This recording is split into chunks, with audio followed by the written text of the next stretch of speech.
हो रे, आग बुताना है।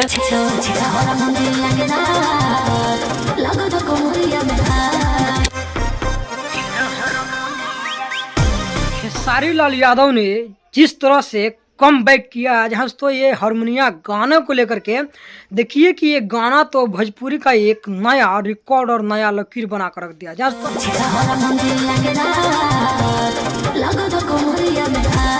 तो आप लोग को हम बता दें कि ये ट्रेनिंग स्टार को बहुत सारे लोग ये कह रहे थे कि ट्रेनिंग स्टार का तो फैन अब सो चुका है। देखिए दोस्तों, जैसे ही ये हारमोनिया गाना कल पम्मी रिकॉर्ड से रिलीज हुआ कि पूरा फैन अपना पावर दिखा दिया है कि हिट मशीन और जलवा पैदा करने वाला सिर्फ खेसारी लाल यादव ही है। दोस्तों आप लोग को हम बता दें कि आज से 2 साल पहले एक गाना आया था सारेगामा से, जिसमें कि खेसारी भैया तो सिर्फ हारमोनिया बजाए हुए थे, जो कि गाना आज कहाँ है आप लोगों को बता दें। देखिए स्क्रीन पर दोस्तों 486 मिलियन व्यूज है। आप लोग समझ सकते हैं कि 486 मिलियन व्यूज कितना लोग हुआ दोस्तों।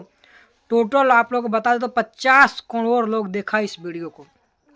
और फिर से इस बार हमको ऐसा लग रहा है कि ये 2025 का सबसे बड़ा गाना होने वाला है ये दोस्तों। ये गाना 2025 में देखिएगा आप लोग, मुझे तो उम्मीद है कि ये 2025 का सबसे ऑर्केस्ट्रा का ब्लास्ट गाना है। जिस गाने को खेसारी लाल यादव और खुशी कक्कर मिल करके गाया है, और इसमें आप लोग जो देख रहे हैं मॉडल पे तौर पे जो काम की है, उस मॉडल का नाम है श्रुति राव।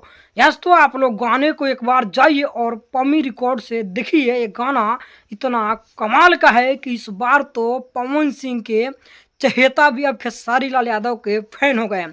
जो पवन जी को दिल में बसा के रखता है ना, जो उनको बहुत मानता है, उनको वो घंटा वैल्यू नहीं देता। तौबा तौबा। इधर आप लोगों से हम बहुत बड़ा खबर बता दें कि देखिए वही अनुपमा यादव जो कि अपने लाइफ में पवन सिंह के एक तीसरी पत्नी बता जा रही थी। देखिए अब वो भी अब पवन सिंह के खिलाफ बता रहे कि हमने भी बहुत पवन रटे हुए थे, अब हम तो जो हमको गाना में कवाएगा उसके साथ में गाना गाएंगे। पवन जी खूब जपे हैं, अभी हम सबके साथ हैं और निष्पक्ष सबके साथ जपे हैं, तो ये अच्छी बात नहीं है दोस्तों। यही है, और ये भी बता रही है कि पवन सिंह को जो अपने दिल में ज़्यादातर बसा कर रखता है उसको वो घंटा नहीं समझते हैं। अब आप लोग को पता लग गया होगा कि आखिर अनुपमा यादव का औकात क्या है पवन सिंह के आगे, और पवन सिंह का देखिए बुराई कर रही है। कुछ दिन पहले हम लोग भी पवन जी खूब जपे, क्योंकि दोस्तों हाल ही में आप लोग को बता दें कि पवन सिंह का और ज्योति सिंह का तो तलाक होने वाला ही है। इधर एक भोजपुरी का नया एक्ट्रेस जो है कि जिसका नाम है चांदनी, वो काफ़ी शादीशुदा है, फिर भी देखिए कि काफ़ी पवन सिंह के करीबी में नजर आ रही है। दोस्तों इस लड़की का आप लोग चरित्र तो जान ही रहे हैं, तो कमेंट में अपना राय जरूर बताइएगा। देखिए इधर खेसारी लाल यादव अपना डंका किस तरह से बजा रहे हैं, तो आप लोग इस वीडियो को ज़्यादा शेयर करें। उससे पहले नमस्कार, मैं हूँ श्याम जी कुमार और आप देख रहे हैं श्याम जी भाई व्लॉग्स 20।